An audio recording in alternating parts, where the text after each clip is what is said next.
Bonjour, bonsoir à tous, vous qui regardez les vidéos que ce soit le jour ou la nuit. Ici DVD Pro Catch. Bon, je vais vous dire un petit indice. Plus que 2 vidéos et après c'est terminé. Pour poursuivre sur les pay-per-view, sur ma review d'une pochette ou un coffret. Donc je crois que ce sera terminé, j'aurai plus rien à proposer. Et que le reste, faudra attendre pendant les révisions de cadeaux. Et que peut-être si j'aurai la possibilité, je ferai un petit bilan pour cette année. Voilà, un petit vidéo pour récapitulative de cette année qu'il y a eu. Je crois que ce serait intéressant. Et que, euh, et que sans trop vous tarder, je vous montre directement la pochette. Bien sûr, c'est un 2 DVD, mais double pay-per-view. Donc je vais vous montrer ça tout de suite. Donc un double pay-per-view, en plus il est marqué comme ça. No Merci et Hell in a Cell 2017. Donc au moins ça vous laisse au moins idée. Et que le dernier, vous saurez lequel c'est. Si je sais sortir la vidéo le jour même, je vais peut-être essayer de prévoir, mais je sais bien que plus que ça après c'est terminé. Même s'il y en a qui ils attendront. Voilà, honnêtement. Voilà. Donc on voit l'affiche. Brock Lesnar, Braun Strowman, LNSL, Shane McMahon, Kevin Owens. Et on voit les doubles affrontements. Et en bonus, oui, en bonus, le match entre Elias contre Apollo Crews accompagné par Titus O'Neil. Alors pour ceux qui s'en rappellent de Elias, un premier temps, c'était un catcheur de chez NXT qui a fait vite fait impression dans le roster principal et qui se faisait appeler un premier temps Elias Samson. Non, c'est vrai. Avant, Elias s'appelait Elias Samson. Mais ils ont dû skip Samson et mettre que Elias tout court. Et qu'on se rappelle des promos qu'il abordait toujours. Donc, salut, mon nom c'est Elias, avant de se lancer un solo de guitare. Et que à chaque fois, il demandait tout le temps à la foule qui veut marcher avec Elias. Voilà. Et toujours en intro de fin, avant qu'il commence sa musique et sa chanson, il disait ne bougez pas pendant mon introduction, éteignez vos téléphones et fermez vos gueules. Je me rappelle tout le temps à quel point comment il disait ça à chaque fois avant de faire une petite chanson. Et que là, face à Apollo Crews, honnêtement, ça va pas aider Apollo Crews à venir à bout de Elias. Donc là, je me concentre que sur No Merci, parce que c'est pas directement LNSL, vu comment je vise directement vers ça. Et que, si je crois bien, c'est victoire de Elias avec le Claytoway. Ouais, la prise finition, qui est un Swinging Neckbreaker, si je crois bien. Ouais, je pense que c'est ça. Mais en tout cas, le pauvre Apollo Crews, il n'a pas réussi à en venir à bout. Faut dire, il commençait vraiment à stagner en tant que jobber, alors que on nous le buildait comme un des futurs. Et pourtant, le futur a décidé autrement. Et pour ça, je mets 3,20. Ensuite, on passe directement à la carte principale, où le Miz affronte Jason Jordan, et qu'il est accompagné du Mistourage. Donc le Mistourage, c'est qui? C'est quoi? C'est Bo Dallas et Curtis Axel.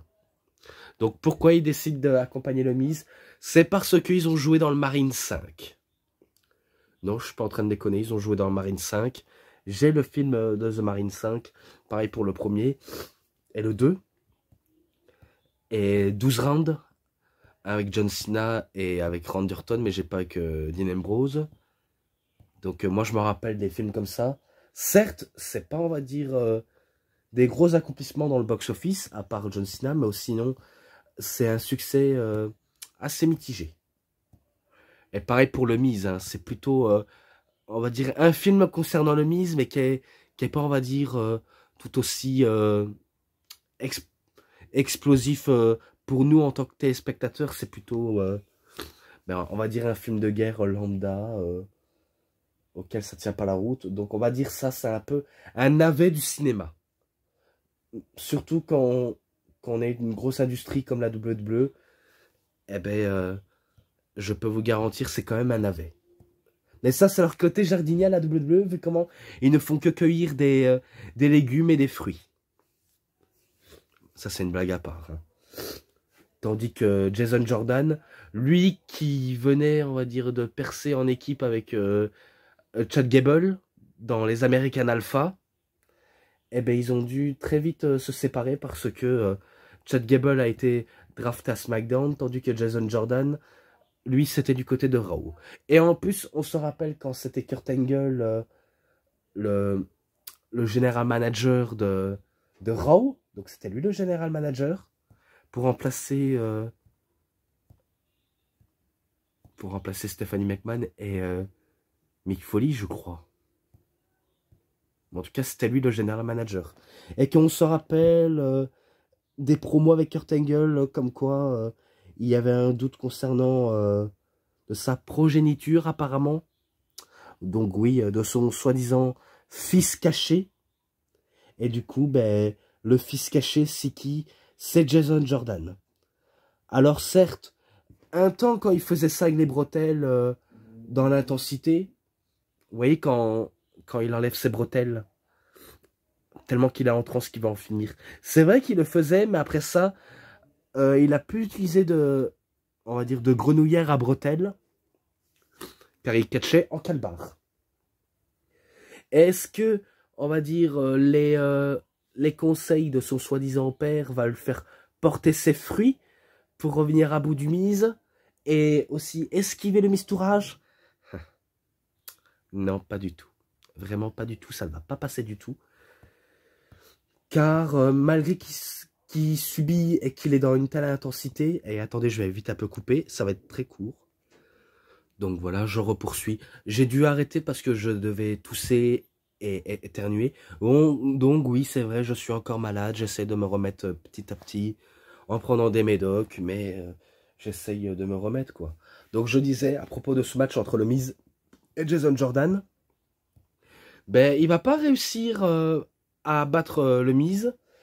Comme j'ai dit, malgré qu'il utilise l'intensité et sa détermination, ça va pas, on va dire, marcher avec le Miz, vu comment c'est lui qui en vient toujours à ses fins, et que c'est lui qui a le dernier mot avec le Skull Crushing Finale. Et que ce match-là, 3,20, on va dire 3,20. Après, ben, l'autre match, Finn Balor contre Bray Wyatt. Oui, Finn Balor contre Bray Wyatt. La revanche de SummerSlam 2017. J'allais dire une connerie, j'allais dire 2016, mais non, c'est 2017. Donc Finn Balor, lui, qui venait de revenir lors du lendemain de WrestleMania, avec un match par équipe avec Seth Rollins contre The Revival. Eh ben, vu comment il annonce qu'il est très bien de retour, il est autorisé à catcher. Et même si, on va dire, il est en bas de l'échelle pour essayer de capturer le titre universel, eh ben, il veut toujours courir après ce titre, malgré s'il doit subir des obstacles autour de lui. Et l'obstacle majeur, ben, on sait bien que c'est Bray Wyatt. Et un truc que je ne vous ai pas dit à propos de ce show, oui, envers No Mercy 2017, ça va se laisser ressentir dans la plupart des shows qui va durer entre 2016, 2017, 2018, vers 2019, c'est que dans les shows comme ça, on a l'impression qu'ils veulent faire la WWE un WWE façon indépendant. On va dire sans les feux d'artifice, sans, on va dire, les gros budgets, alors qu'ils en ont des gros budgets, la WWE, faut pas qu'ils disent qu'ils n'ont pas de gros budget, vu comment ils en ont un paquet. Alors que les feux d'artifice, ils en ont, et soi-disant que c'était trop cher, alors que non, pas du tout, vu comment ils ont les ressources nécessaires. Ils savent s'acheter une salle, mais ils savent pas acheter des outils nécessaires pour faire un spectacle magnifique. Donc la WWE veulent faire un peu comme dans le cercle indépendant, ou dans le cercle indépendant, ben eux, ils ont pas trop le budget financier pour avoir des feux d'artifice, des grosses productions, des sponsors, tout ça, eux, ils veulent se mettre à leur place, alors que c'était une très mauvaise idée, ce changement. Vraiment une très mauvaise idée. Et que c'est pour ça qu'on se dit que entre Raw et SmackDown, c'est un vide total, complet. Et ça se ressent, hein, sachez-le, ça se ressent. Et concernant entre le Finn Balor et Bray Wyatt, pardon, je me rappelle que Bray Wyatt frappe par derrière Finn Balor, alors que Finn Balor venait de communier avec la foule. Et ben il se fait attaquer. Et du coup, Bray Wyatt fait une promo en disant si il oserait encore venir l'affronter sur le ring. Lui qui dit un homme extraordinaire peut faire des choses extraordinaires. Donc, en gros, on va dire un peu que Finn Balor, il a un peu pris... vous voyez, c'est une référence comme ça, mais sauf qu'il en a fait à sa sauce. J'espère que vous vous rappelez dans les comics de super-héros. Ou alors dans un film, par exemple de Spider-Man, ou dans un comics, où Oncle Ben dit à Peter Parker, un grand pouvoir implique de grandes responsabilités, et que Finn Balor, lui, sa fameuse catchphrase, à la grande période, c'était « Un homme exceptionnel peut faire des choses exceptionnelles ». Donc c'était ça, on va dire, sa fameuse catchphrase. Malgré l'agression, il continue le match, même s'il se fait allumer par Bray Wyatt. Il revient toujours, grâce à la force de désespoir, et de l'espoir surtout, parce qu'il aura eu de l'espoir. Et que si je crois bien, Bray Wyatt était partant pour gagner le combat. Il était vraiment, mais vraiment partant. Mais pour revenir à bout de Finn Balor, il en faut plus. Et que là, je crois, ce sera, on va dire, la limite pour Wyatt, qui vient de subir des sauts chasseurs européennes de la part de Finn Balor, et que Finn Balor décide d'en terminer avec un coup de grâce. Donc, il va sur la 3e corde, et il fait le coup de grâce, et il remporte la victoire. Donc, c'est victoire de Finn Balor. D'ailleurs, je me demande si j'ai pas noté dans For Everyone. Ah, qui sait? Sachez-le, qui sait, je l'ai peut-être noté, mais sans me rendre compte.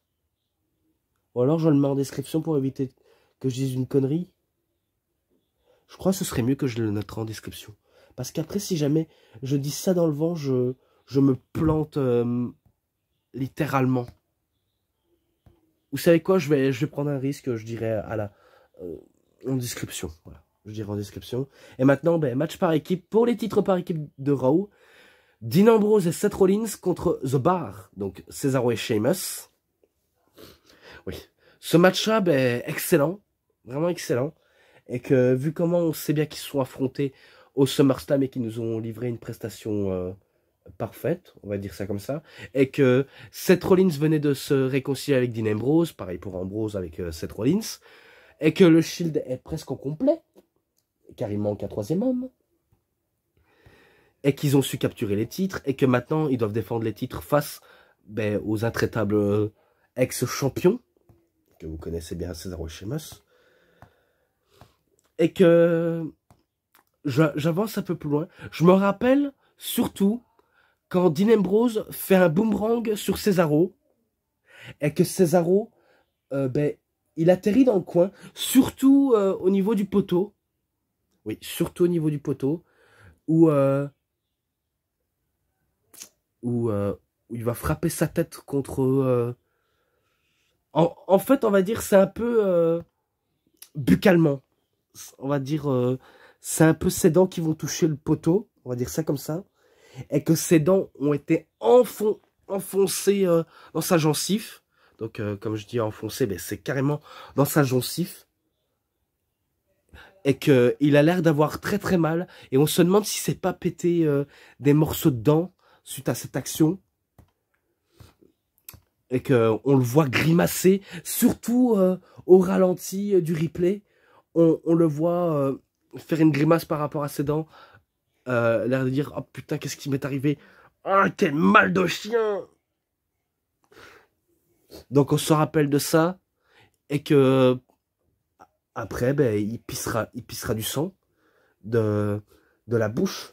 Et si jamais vous dites que c'est totalement fake ce genre d'action, détrompez-vous, c'est absolument réel, sachez-le.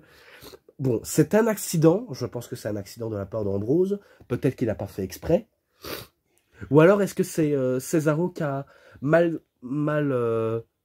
qui s'est mal protégé, quoi? Est-ce qu'il s'est mal protégé au niveau du coin? Parce que se manger les dents dans le poteau, pardon. Ah, et c'est à cause de ça qu'il portera ben, un protège-dents pour éviter qu'il se casse à nouveau les dents.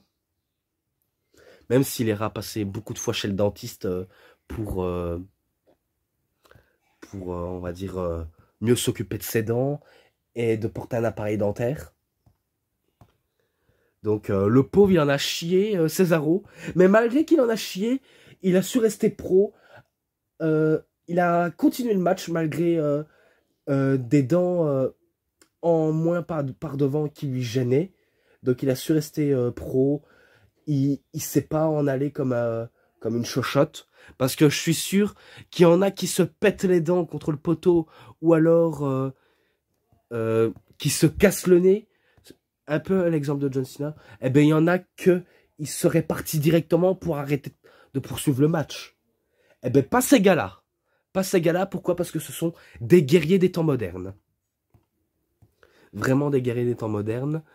Et que malgré les efforts de Cesaro et Sheamus, ben c'est Seth Rollins et Dean Ambrose qui en viennent à bout de The Bar et qui conservent la ceinture. Donc excellent match.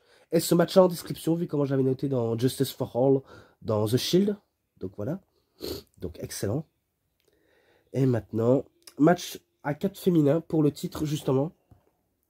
Alexa Bliss contre Bayley, contre Emma, contre Nia Jax et contre Sasha Banks. Attendez. Ah ben non, c'est pas un match à 4, c'est un match à 5. Qu'est-ce que je raconte? Ouais, c'est à cause que je regarde pas bien. Donc c'est un match à 5 pour les titres. Et il n'est pas marqué à élimination, malheureusement. Non, il n'est pas à élimination. Et d'ailleurs, à ce qu'on voit, ben, Sasha Banks et Alexa Bliss, si je crois bien, dans les épaules de Nia Jax. Et que celle qui va commettre l'erreur, si je me trompe pas, c'est Bayley ou alors Emma qui se subit le tombé par Alexa Bliss. Je crois c'est grâce à un Twist and Bliss ou alors Bayley a fait un Bayley to Bayley et peut-être qu'elle s'est mangé un DDT de la part de Alexa Bliss pour remporter le match. Je dis direct parce que ça allait à 1000 à l'heure que je peux pas tout vous le dire. Car après il y a l'autre show que je dois m'attarder dessus. Donc vous comprenez bien.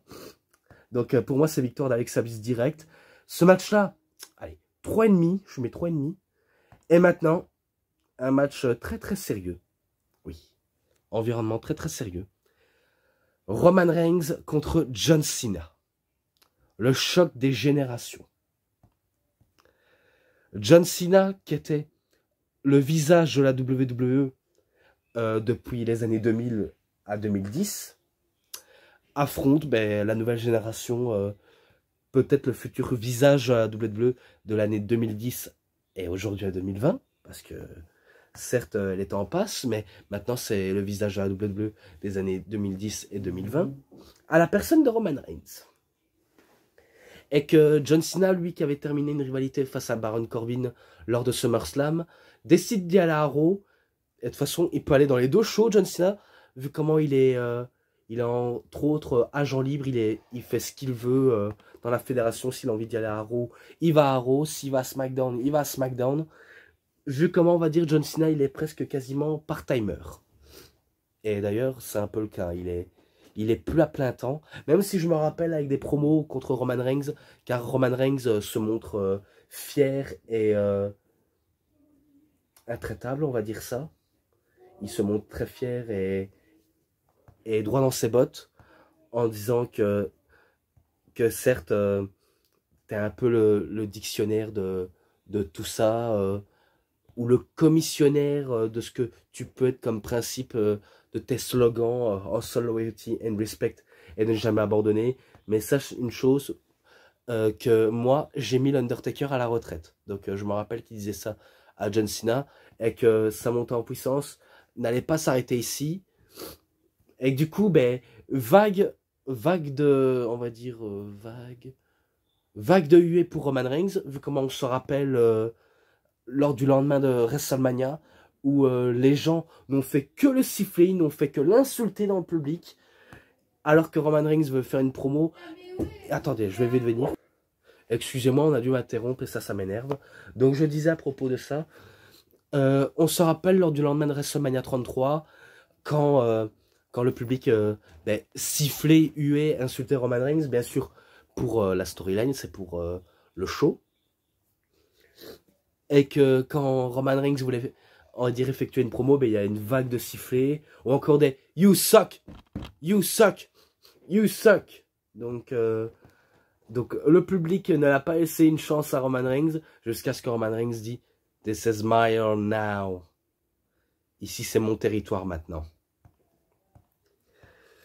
Et du coup, ben, ça a conduit ben, sa montée en puissance. Certes, il n'a pas réussi à capturer le titre de Brock Lesnar, mais au moins il entame une petite cour et rivalité avec John Cena, où John Cena il va le fumer dans chaque promo, en soulignant que certes ton palmarès monte en flèche, mais moi je me suis battu pendant pas mal d'années pour atteindre là où je mérite d'être, car j'ai porté la WWE dans mes épaules depuis pas mal d'années, et que je suis à temps plein depuis pas mal d'années, et qui dit que certes aujourd'hui ce n'est plus le cas, mais que je travaillais à plein temps, et que même si j'en suis arrivé à un stade où je ne peux plus, on va dire, prendre la place aux autres, eh ben je laisse la place à des gens comme toi. Donc il disait ça à Roman Reigns. Certes, c'est pas non plus très clair de ce que je dis, mais j'essaie d'écrire ce que John Cena disait.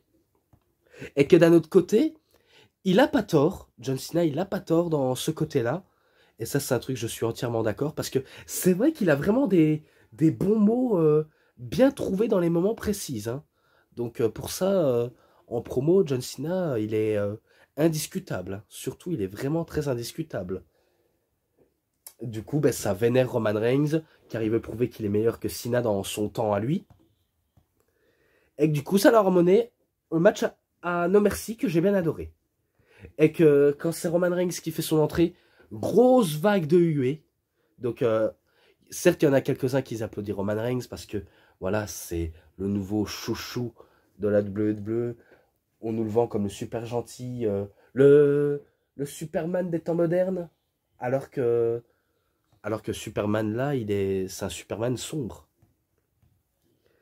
Et que personne l'appréciait à sa juste valeur en tant que gentil. En méchant, ça cartonne. Je vous dis, en méchant, ça cartonne.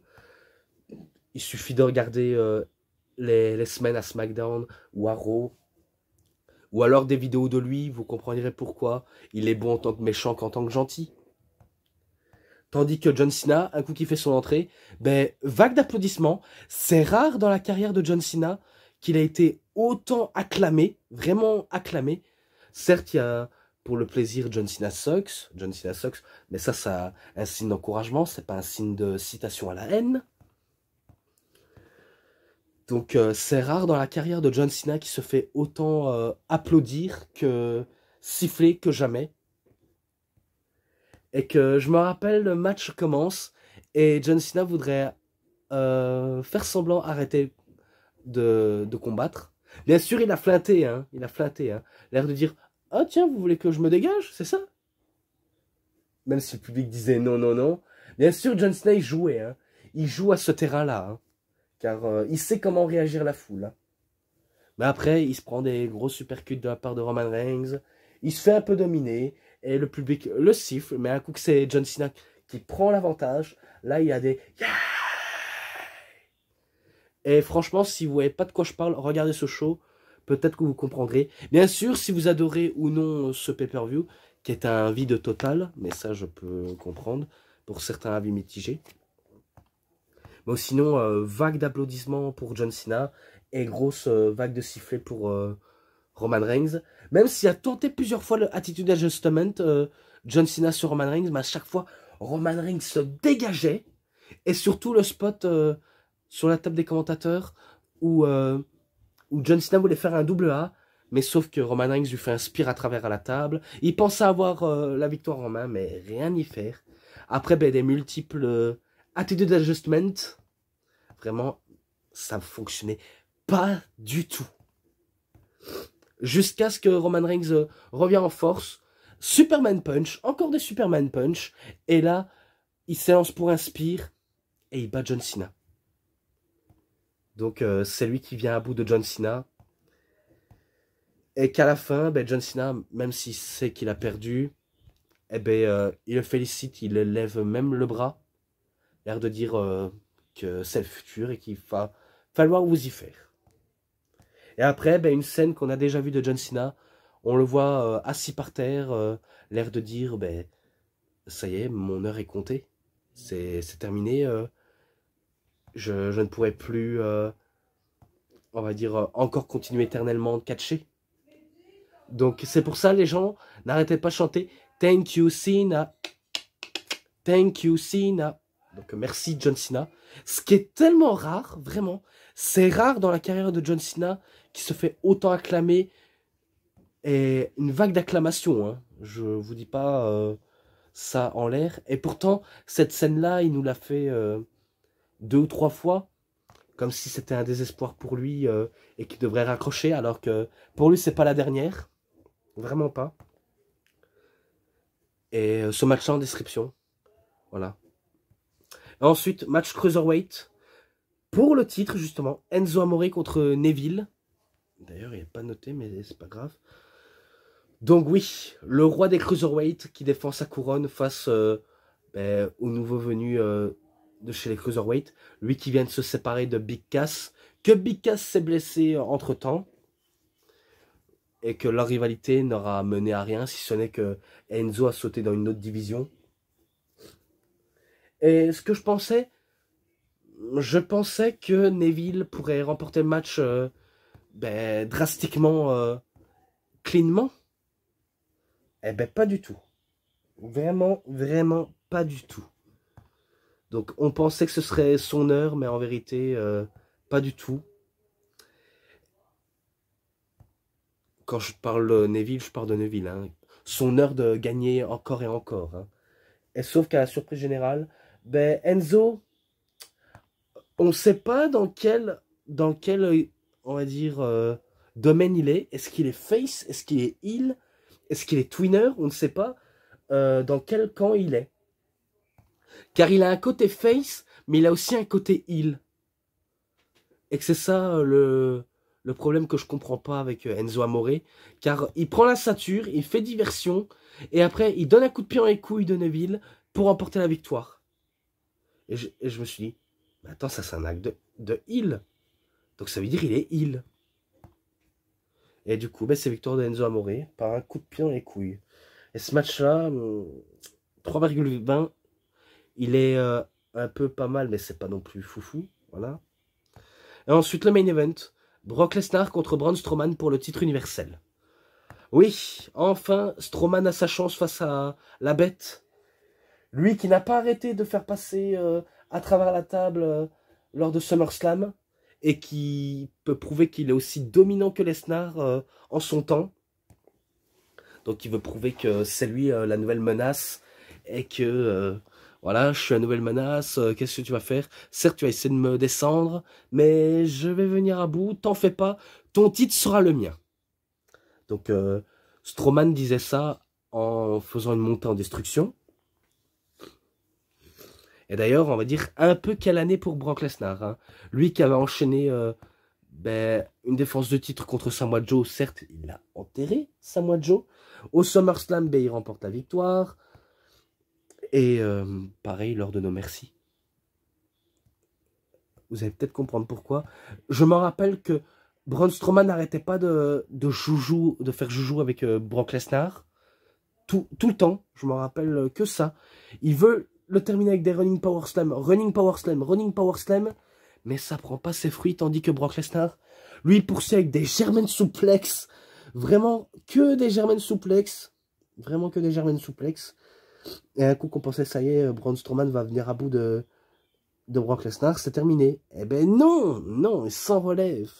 Un coup qui va encore en finir avec le running power slam, eh ben Brock Lesnar, il porte sous ses épaules Braun Strowman en position de F5.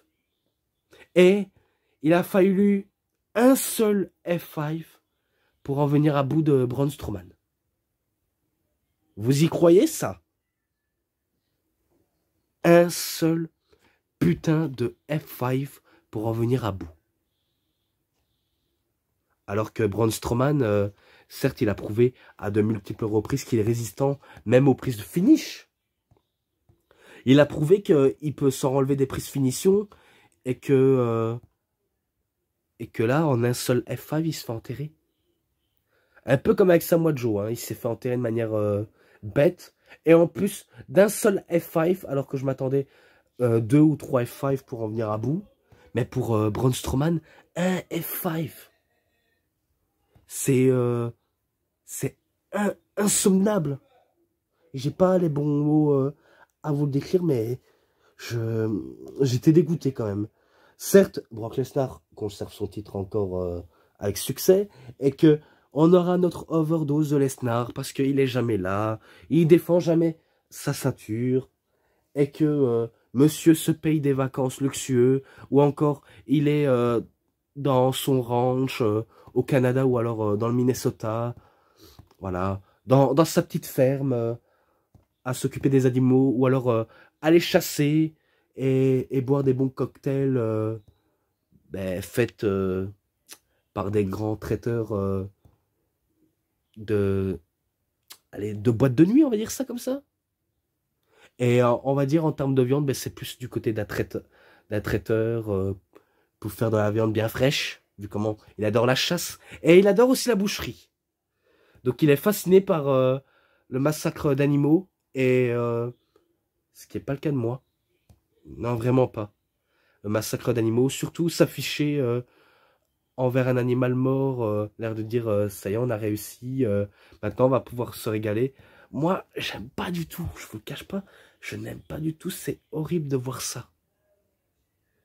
Donc vous allez peut-être dire, ouais, mais t'es trop sensible. Bien sûr que je suis sensible, et que âme sensible, ça se tenir. Donc j'essaie de me tenir un peu au point, mais ça me plaît pas moi tout ça. Et que le train de vie de Lesnar, ça laisse un gros vide à la fédération. Ouais, vu comment il est tout le temps pas là, et que ça pose problème, vraiment pas problème. Mais le match, bon, il s'est pas passé grand-chose, si ce n'est des German suplex, running power slam et montant destruction de Brock Lesnar et de Braun Strowman, les deux en même temps. Allez, je mets 3,50.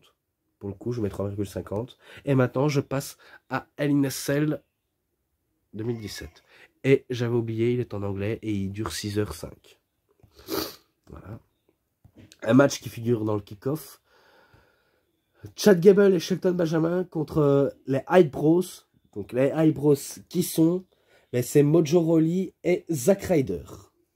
Ouais, et que les Hype Bros, eux, ce sont une équipe qui vient de chez NXT. Surtout Mojo Rawley qui est un petit nouveau. Et qu'il est tout le temps hype. Donc il dit qu'il est tout le temps hype. Et que c'est une pile électrique ce mec-là. Mais la pile va s'éteindre très rapidement. Et tandis que Chad Gable, vu comment il a été délaissé par son meilleur ami Jason Jordan, il doit trouver un autre équipier à la personne de Shelton Benjamin. Lui qu'on nous avait teasé un retour en 2016, mais que finalement ça a été repoussé. Et que je me suis dit, mais tiens, c'est quand on va le voir Shelton? Eh ben, on l'a vu en 2017 pour aider Chad Gable peut-être à monter les échelons de la compagnie. Eh ben, pas du tout. C'est plutôt pour faire le job et basta. Tout ce que je dis, c'est basta. Et qu'il remporte le match face aux Hype Bros. Et que ce match-là, 3,20. Et maintenant, la carte principale. On démarre fort avec un Hell in a Cell match pour les titres par équipe de SmackDown. Ouais. Donc, les Usos contre le New Day. Et, euh, et c'est Biggie et Xavier qui sont dans le match, tandis que Kofi Kingston,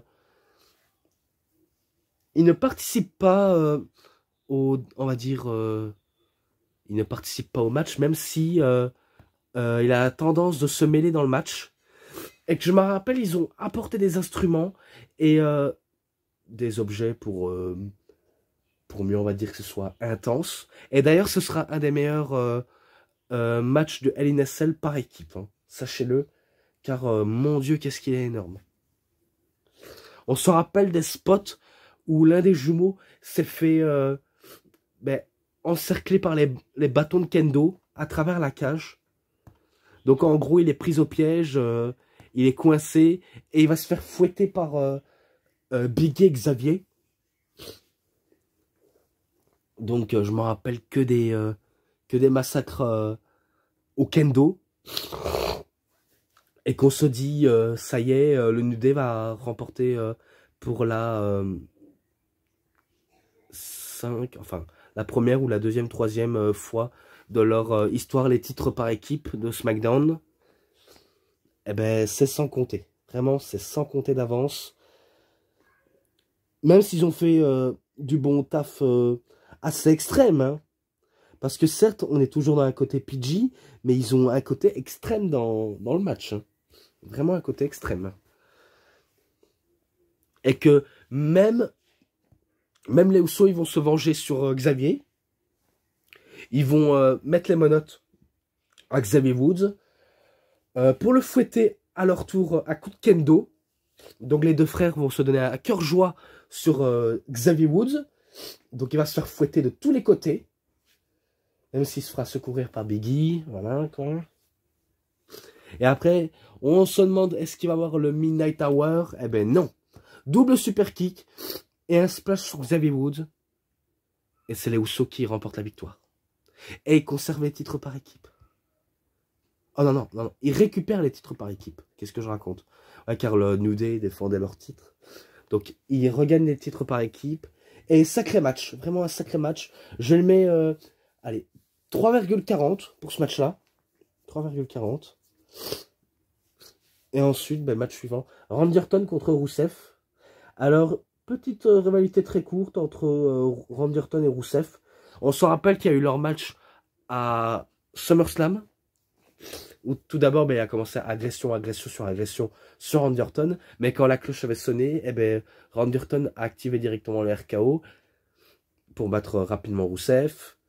Et que je crois qu'il était dans une période, Rusev, où il devrait s'appeler Rusev Day. Avec Aiden English à ses côtés. Donc Aiden English qui a un côté artiste, d'ailleurs il a ce côté artiste en lui, qui va faire son introduction en disant que maintenant c'est le jour de Rusev Day, enfin le jour de Rusev. Même si c'est pas son nom que je voulais dire, mais on va dire le jour de Rusev. Ben en gros, Rusev, c'est son heure, c'est son moment, c'est son instant. Mais dommage que la WWE n'a pas, on va dire, écouté le public. Vu comment Rusev commençait à être over, à rien qu'entendre Rusev Day, eh ben dommage, ça n'a pas pris du tout, mais vraiment du tout. Alors j'aurais bien voulu que ça arrive, mais dommage, vraiment dommage. Et du coup, ben, entre Randy Orton et Rusev, certes c'est un bon petit match, mais qui va pas non plus... on va dire, trop tardé, car c'est Randy Orton qui revient encore à bout de Rusev avec un RKO. Donc il bat encore Rusev avec un RKO. Même si Rusev a tenté le match kick, tentative de l'accolade, mais ça n'a pas pris du tout. Et pour ça, ben, je mets 3,5. Je mets 3,5 pour ce match-là. Ensuite, ben, match triple A par équipe pour le titre des États-Unis. Baron Corbin contre AJ Styles contre Tye Dillinger. Donc AJ Styles, qui est champion des États-Unis, qui avait récupéré le titre des mains de Kevin Owens lors de Madison Square Garden, va défendre son titre face à Corbin, je veux dire Corbin, et Dillinger. Lui aussi qui commence à être over, mais vraiment être over, mais qui sera mis au placard de la WWE. L'air de dire il est trop over, c'est pas son moment, c'est pas son instant. il sera pas pushé pour avoir un gros titre.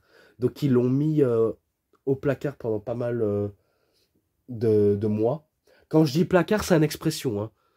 On va dire il a été mis à l'écart, vu comment il était ultra over, un peu comme Rousseff.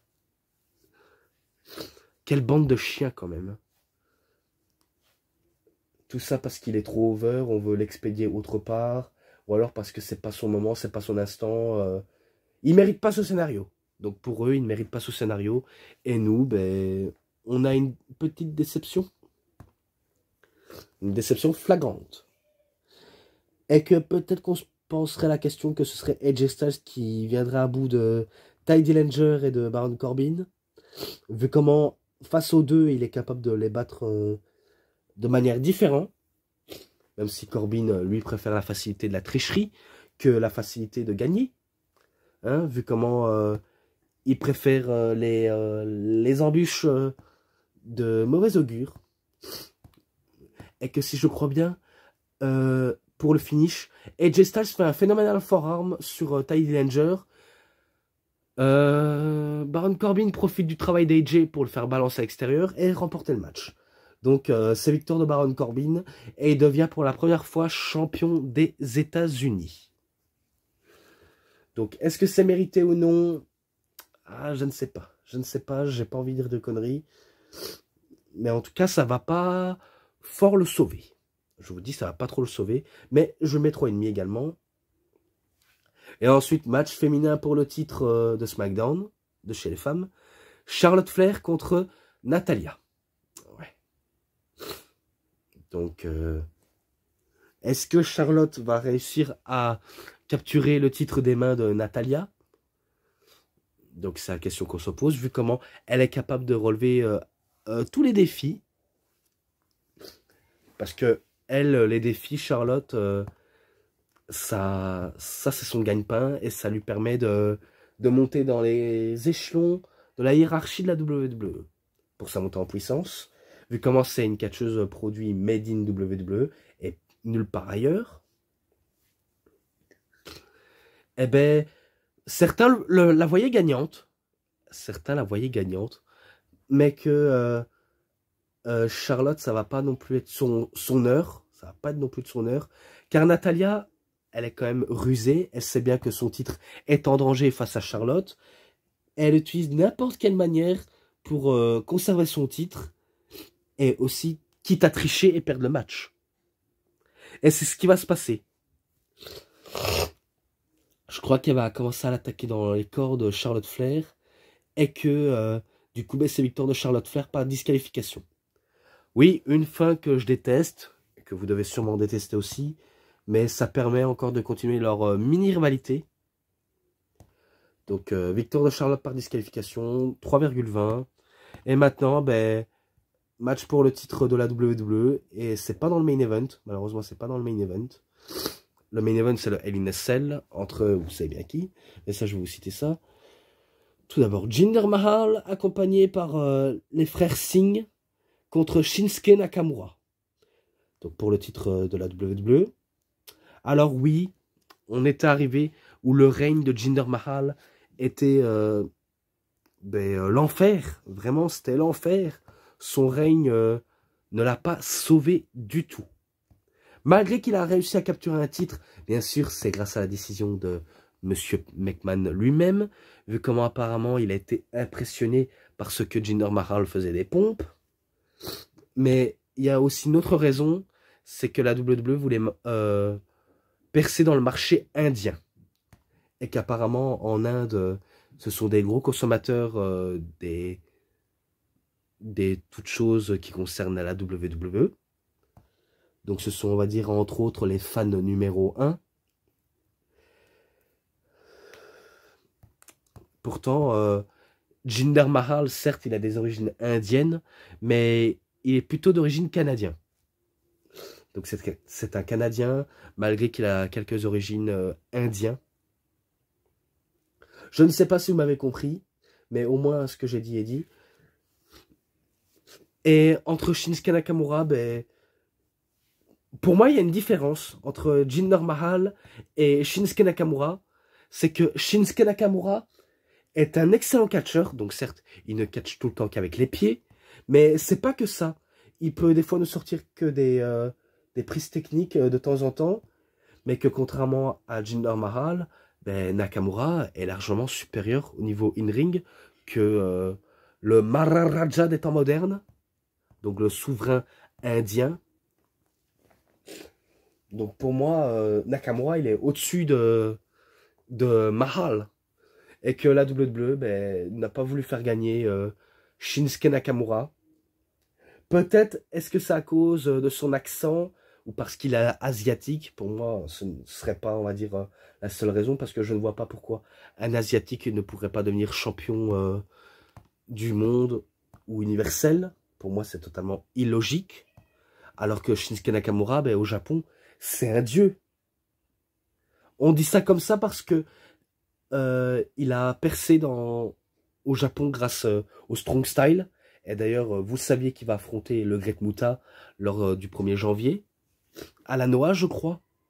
En tout cas, je sais bien que c'est au début d'année. Et qu'il va affronter le Great Muta Kaiji Muto. Et que peut-être ça aurait pu être son heure. Mais la WWE n'a pas voulu. Et ils ont laissé continuer Mahal, sa montée en terreur en termes de règne de la WWE. Même si il avoue lui-même, Jinder Mahal, d'être reconnaissant ce que la WWE lui a apporté au niveau du titre. Mais il savait au fond de lui-même, Jinder Mahal, qu'il n'était pas fait pour avoir un long règne en tant que champion de la WWE. Donc il remercie leur opportunité, mais pour lui, c'était pas mérité du tout. Et il le savait en plus. Car sur le ring, c'est pas excellent ce qui sort Jinder Mahal. Et en termes de hit, ben ça va, il est heal, mais c'est pas une menace. C'est pas une putain de menace. Et que je comprends pourquoi Brock Lesnar ne voulait pas travailler avec Jinder Mahal au Survivor Series 2017. Donc je le comprends pourquoi. Parce que Jinder Mahal n'a pas, on va dire, l'étoffe d'un grand champion. Et que aussi son côté in-ring est très limité en fait. Et que on sait pas, on va dire, ce qui peut sortir du lot. Et c'est ça ce qui nous impressionne pas chez lui. Bon après, je vais pas dire ça pour lui jeter la pierre, mais il a été champion de la WWE par défaut. Donc encore une fois, je le répète, Jinder Mahal a été champion par défaut. Tout ça parce qu'il y a le commerce indien. Mais moi, je dis qu'il a été champion par défaut. Et résultat, il bat Nakamura avec le Colosse. Donc c'est un genre de Million Dollar Dream avant de le faire exploser au sol. Donc au moins, vous le savez déjà. Alors que ça, putain, merde, ça aurait pu être une victoire de Nakamura. Pourquoi l'avoir pas fait? C'est... on ne comprend pas. On ne comprend pas malheureusement. Et que ce match-là... il m'a un peu déçu, je vous le cache pas, il m'a déçu. Donc je m'attendais à mieux de la part de la WWE qui fasse gagner Nakamura. Car pour moi, Jinder Mahal, c'est un échec pour le titre de la WWE, honnêtement. Donc pour cause, ben, je lui mets 3,10. Je suis un peu méchant à ce match-là, mais j'ai pas le choix, quoi. Ensuite, plus que 2, c'est terminé. Bobby Roode contre Dolph Ziggler. Alors oui, Bobby Roode était à la WWE.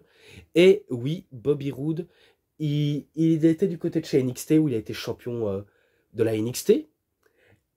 Et que sa gimmick, c'est quelqu'un de très glorious. Donc oui, quelqu'un de très glorieux, avec classe, modestie, et un catch à l'ancienne. Donc le trait de caractère de Bobby Roode, c'est comme ça, face à Dolph Ziggler, que lui commençait à tourner en rond. Et même en tant que heel, il tournait en rond. Et que je me rappelle, il pétait des câbles en faisant des imitations. Je me rappelle en faisant des imitations à la Shawn Michaels, à la Undertaker et tas d'autres catcheurs. Donc il s'habillait comme eux pour un peu se moquer de leur tempérament, on va dire ça comme ça. Et que le pauvre, lui qu'on voyait peut-être franchir à nouveau le main event, Dolph Ziggler, ben ça va pas prendre non plus. Et pareil pour Bobby Roode, hein. Même Bobby Roode ne va pas atteindre les sommets du main event, hein. Et en plus, j'ai même appris qu'il s'est fait opérer au niveau du cou. Et que son absence va durer très très longtemps. Mais peut-être, qui sait, ils auront peut-être un plan. Mais ça, je ne sais pas, ça reste à voir.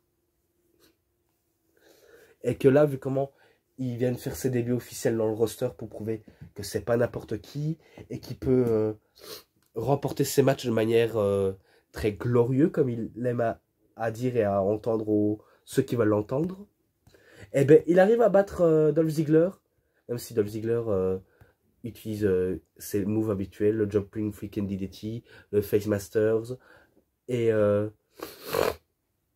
tentative de zigzag, super kick, mais sauf que c'est Bobby Roode qui vient à bout grâce à un glorieux DDT, donc est un E-plan DDT. Vous voyez un peu comme le Execution de Edge, et bien ça c'est un E-plan DDT, et que Bobby Roode lui l'appelle le glorieux DDT, donc le DDT glorieux. Avec ce match-là, allez, 3,5, je mets 3,5 pour ce match-là, et maintenant le main event, dans un Hell in a Cell, où le tombé peut se faire n'importe où. Donc oui, que ce soit en haut de la cage, à l'extérieur de la cage, dans la cage, ou dans le ring, ben, tout est légal. Donc la rivalité entre Kevin Owens et Shane McMahon, donc je vais vous citer ça. Kevin Owens, qui est frustré de Shane McMahon parce que ce dernier cherche à lui pourrir les matchs, surtout pour essayer de capturer le titre des États-Unis, lui qui se faisait appeler le visage de l'Amérique.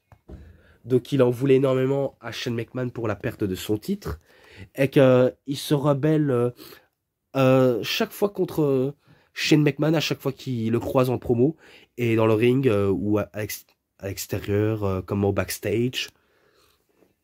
Donc il en voulait énormément, et que on se rappelle du trash talk qu'il disait à Shane McMahon en disant, en le faisant rappeler son accident d'hélicoptère auquel s'était craché qu'il a failli mourir, et que il a même cité: je suis sûr que ta famille ne souhaiterait pas te voir encore en vie à l'heure actuelle. Donc des mots bien crus et bien forts de la part de Kevin, vraiment des mots bien forts, et que je me rappelle, il poursuit encore en parlant de la famille de Shane McMahon, et que ce dernier dit tu ne parles pas de ma famille comme ça, et que si je me rappelle bien, il dit que non seulement à Hell in a Cell on va s'affronter, et que je vais battre devant ton père, ta mère, ta sœur, ton beau-frère, même si je suis sûr qu'ils ne sont pas mentionnés, mais il va surtout dire envers ta femme, ton père, et surtout, en particulier, tes propres enfants. Donc tes propres fils. Et du coup, ça a énervé Shane McMahon, qui décide de foutre une sacrée raclée à KO. Vraiment, il lui fout une sacrée raclée. L'air de dire, tu mentionnes pas mes gosses comme ça, tu mentionnes pas ma femme ou ma famille. Donc ça va leur conduire à ce match-là, où il y aura pas mal de tension entre les deux. Même si Kevin Owens jouait avec les nerfs de Shane McMahon. Tandis que Shane McMahon, lui, il réfléchit pas une seconde. Lui, sa seule défense, c'est l'attaque. Et pour Kevin Owens, pour lui, sa seule attaque, ben, c'est la défense. Parce qu'à chaque fois, il profite des situations, d'un moment de faiblesse de Shane McMahon, et il capitule sur ça. Donc il a capitalisé sur les erreurs de Shane, tandis que Shane, lui, il ne voit pas d'autres astuces pour revenir à bout de... Enfin, pour revenir à bout de KO. Donc, il décide de sortir à l'extérieur de la cage. Oui. Et qu'après, ben, ils se battent. Même, je me rappelle, au-dessus de la cage. Vraiment au-dessus. Et que si je crois bien, il y a une première chute de Kevin Owens. Si je me rappelle bien, hein, il y a une première chute. Et après, ben, vu comment Shane, il avait quasiment le match en main, Il décide encore de continuer, et pourtant il aurait pu en finir. Il décide de mettre Kevin Owens sur l'autre table, tandis que lui, Shane, il va monter du haut de la cage. Oui, il va faire comme à WrestleMania 32 en 2016. Faire comme il avait fait avec l'Undertaker. Pour ça, descendre du haut de la cage. Donc, il fait un signe de la croix. Et après, ben, il descend, quoi. Il descend brutalement. Et c'est là où Sami Zayn intervient pour sauver ben, son ennemi. Celui qui est censé être son ennemi. Mais qu'en vérité, ils sont toujours amis dans la vraie vie. Et aussi, ben, qui se sont rabibochés. Donc, en gros, il commence à tourner heel, Sami Zayn, pour le bien de la santé physique de son meilleur ami, et qui décide de faire le tomber, enfin, qui décide que Kevin Owens va le tomber rapidement sur Shane McMahon, et d'ailleurs, il va remporter par tomber. Donc oui, Sami Zayn est passé heel, et qu'il a trahi le monde entier. Et que... on l'en veut beaucoup. Non, à vrai dire, il a fait ça, c'est pour se rebeller aussi face à ses supérieurs. Hein. Donc victoire de KO, et je m'arrête ici parce que j'ai pas envie de trop envie de m'attarder sur ça, parce que après ça va encore durer 1 heure, et 1 heure à m'entendre alors que j'ai le nez bouché et mal de gorge, c'est pas top. Donc pour ça, je décide de mettre un 3,60 pour ce match-là. Et voilà. Et pour ce show, c'est terminé pour les doubles pay-per-view. Donc, pour ce qui est les matchs, le bonus, les scènements en promo, parce qu'il y en a eu des scènements en promo, peut-être interview, mais voilà. L'ensemble, allez, 4,5 pour ça. Je mets 4,5. Et que, comme j'ai dit, ben, cette review est terminée. C'était DVD Pro Catch. J'espère que ça vous aura vraiment bien plu. Et si vous avez aimé cette vidéo, vous savez ce qu'il vous reste à faire. Likez la vidéo, commentez, partagez, abonnez-vous à ma chaîne, cliquez sur la petite cloche pour avoir plus de notifications des prochaines vidéos. Et moi, je vous dis bonne journée, bonne soirée à tous. Au revoir tout le monde pour une prochaine vidéo. Et avant qu'on se quitte, tout d'abord, parce que oui, je commence directement par la trop de fin, je commence déjà à avoir un dédicace avant d'arrêter. Donc, je fais un dédicace à MDX, qui m'a cité dans un des vidéos, et que si vous voulez vous abonner à sa chaîne, ben, vous tapez AYM avec des X. Donc, vous aurez trouvé sa chaîne. Peut-être que je vous mettrai en description le nom de la chaîne, et peut-être que ça vous forcerait à aller voir si vous adorez le gaming. Donc voilà, je fais la petite pub pour MDX, donc j'espère que tu regarderas. Je l'espère, hein. Mais voilà. Donc assez pour la petite dédicace. Donc comme vous savez à l'accoutumée, à plus à tous les fans de catch.